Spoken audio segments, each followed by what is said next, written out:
Hello everyone, good morning. কেমন আছো সবাই? আশা করছি সবাই খুব ভালো আছো, সুস্থ আছো। আমরাও কিন্তু খুব ভালো আছি। তবে মনটা ভীষণই খারাপ, বাবা ভীষণ অসুস্থ। তাই হঠাৎ করে আবারও বাড়িতে যেতে হচ্ছে। আমরা কিন্তু কিছুদিন আগেই বাড়ি থেকে ফিরেছিলাম। এখন কিন্তু বাড়ি যাওয়ার কোনো প্ল্যানিং ছিল না। ভেবেছিলাম মাম্মামের ছুটিতে এবারে বাড়িতে যাব না, অন্য কোথাও একটা ঘুরতে যাব। কিন্তু বাবা এতটাই অসুস্থ হয়ে গেছে যে মন আর কিছুতেই মানতে চাইছিল না। আমি যখনই বাবাকে ফোন করতাম, বাবার সাথে কথা বলতাম, বাবা শুধু কান্না করতো আর আমার নাম ধরে ডাকতো। মানে তখন এতটা অসহায় মনে হতো, এতটা খারাপ লাগতো, যেটা আমি কাউকে বলে বোঝাতে পারবো না। যে বাবা একসময় খাইয়ে দিত, যে বাবা একসময় হাত ধরে হাঁটতে শেখাতো, যে বাবা ধীরে ধীরে একটু একটু করে তার পরিশ্রম দিয়ে সন্তানকে বড় করে তুলেছে, সেই বাবা এখন অসহায়, কিন্তু তার পাশে আমি যেতে পারছি না। সেটাও কতটা অসহায় আর কতটা কষ্টদায়ক সেইটা আমি কাউকে বলে বোঝাতে পারবো না। হ্যাঁ, তবে অনেকেই বুঝতে পারবে যারা এইরকম বাবা মায়ের অসুস্থতার সময় বাইরে থেকেছো। বাবা মা তোমার জন্য ছটফট করেছে, কান্না করেছে, কিন্তু বাবা মায়ের কাছে তোমরা যেতে পারোনি। তারাই কিন্তু বুঝতে পারবে যে কতটা কষ্টদায়ক এই ফিলিংসটা, কিন্তু কেউ কাউকে বলে বোঝাতে পারবে না, তাই না? যে কতটা কষ্টদায়ক এই ফিলিংসটা। তো দেখো, আমি কিন্তু রান্না বাড়া কমপ্লিট করে নিয়েছিলাম, আর আমরা না দুদিকেই তৎকাল করার চেষ্টা করেছিলাম। যেদিকেই হোক না কেন আমাদের যাওয়াটা ছিল ভীষণ ইম্পর্টেন্ট, কারণ বাবা অসুস্থ, সেই জন্যই কিন্তু আমাদের এখন যাওয়া। না হলে আমাদের একদম প্ল্যান ছিল না এইবার আমরা বাড়িতে যাব। তো যাই হোক, ফাইনালি কিন্তু আমাদের টিকিট হয়ে গেছে, আর আমরা কিন্তু কলকাতার দিকেই যাচ্ছি, কারণ ওই দিকের টিকিটটা আমাদের কনফার্ম হয়েছে। আর এই যে দেখো, আমরা বেরিয়ে পড়েছি, এখন বাজে 2:30, আর আমাদের কিন্তু রাজধানী করা হয়েছিল নিউ দিল্লি থেকে শিয়ালদাহ পর্যন্ত। তো সেই জন্যই হচ্ছে আমরা ওই প্রায় 2 ঘন্টা হাতে নিয়ে বেরিয়েছি 2:30টার দিকে, কারণ জানোই দিল্লি প্রচন্ড পরিমাণে জ্যাম, আর এই জ্যাম অতিক্রম করে যেতে কিন্তু অনেকটা সময় লেগে যাবে। সেই জন্যই কিন্তু আমরা হাতে ওই 2 ঘন্টা সময় নিয়ে বেরিয়েছি। তবে আমরা কিন্তু ভর দুপুরে বেরিয়েছিলাম, সেই জন্য কিন্তু রাস্তা একদমই ফাঁকা ছিল। আমরা কিন্তু 35 মিনিটের মধ্যে নিউ দিল্লি স্টেশনে পৌঁছে গেছিলাম। আর সেখানে গিয়ে কিন্তু আমাদের ভীষণই অবস্থা খারাপ হয়ে গেছিল, প্রচন্ড গরম। জানোই ট্রেনের আওয়াজ, চিল্লামিল্লি, সেখানে অনেক লোকজনের ভিড়, আর এই গরমের মধ্যে বাচ্চাদের নিয়ে সত্যি এতটাই অবস্থা খারাপ হয়ে গেছিল, কি বলবো, যেটা ধারণার বাইরে। তো দেখো, আমরা কিন্তু একদম পৌঁছে গেছি নিউ দিল্লি স্টেশনে। এখান থেকে দেখো আমরা কুলি নিয়ে নিয়েছিলাম, আর কুলি নিয়ে কিন্তু আমরা নিয়ে যাচ্ছিলাম, কারণ আমাদের কাছে অনেক জিনিস ছিল, লাগেজ ছিল, দুটো বাচ্চা, তারপরে গোপাল সোনা, তারপরে আবার একটা পাখি, তো অনেক কিছুই ছিল আমাদের কাছে, যেই জন্য আমাদের কুলি নিতে হয়েছিল।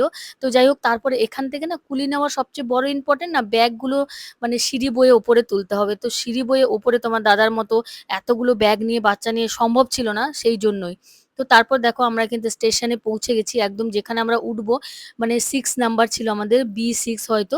তো সেখানেই এসে কিন্তু আমরা দাঁড়িয়ে পড়েছিলাম, আর এই দেখো ট্রেন ঢুকছে। এবারে কিন্তু যাওয়ার পালা। অনেকটা সময় কিন্তু আমরা এখানে কাটিয়ে দিয়েছি, প্রায় 1.5 ঘন্টার মতো। তো তারপর দেখো উঠে পড়েছি ট্রেনে। বাবু তো বিরক্ত, এই যে দেখতে পাচ্ছ কেমন করছে ওর পাপার সঙ্গে, মানে অনেকক্ষণ হয়ে গেছে তো, বাচ্চাদের তো জানোই এই গরমের মধ্যে রাখা ভীষণ মুশকিল। তো আমরা সবে উঠেছি, এখনো কিন্তু ট্রেন ছাড়েনি। তো এখানে উঠেই একটা কিন্তু প্রবলেম হয়ে গেছিল, কারণ হচ্ছে আমাদের লোয়ার বেড একটাও ছিল না, দুটোই মিডিল আর একটা হচ্ছে আপার ছিল। তো যাই হোক, যারা আমাদের সামনে ছিল তারা কিন্তু ভীষণই ভালো, তাদেরকে বলতে যে আমাদের এরকম বাচ্চা কাচ্চা নিয়ে অসুবিধা হয়ে যাবে, তোমরা এক সাইডে নিয়ে নাও, একটা মিডিল আর একটা লোয়ার নিয়ে নাও। ওদের দুটো ছিল, দুটোই হচ্ছে লোয়ার ছিল। তো যাই হোক, ওদেরকে বলার পর কিন্তু ওরা সিট আমাদের একটা দিয়ে দিয়েছে। তো অনেকেই কিন্তু দেয় না এখানে, আমাদেরও যখন দুটো লোয়ার বেড থাকে না, আমরা কিন্তু দিয়ে দেই, কারণ দুটো লোয়ার বেড নিয়ে না ওই পারের লোকের কিন্তু অসুবিধা হয়ে যায়। তো সেই জন্য আমরা বললাম তোমরা একটা নিয়ে নাও, আর আমাদেরকে এদিকের পুরোটাই একটা দিয়ে দাও।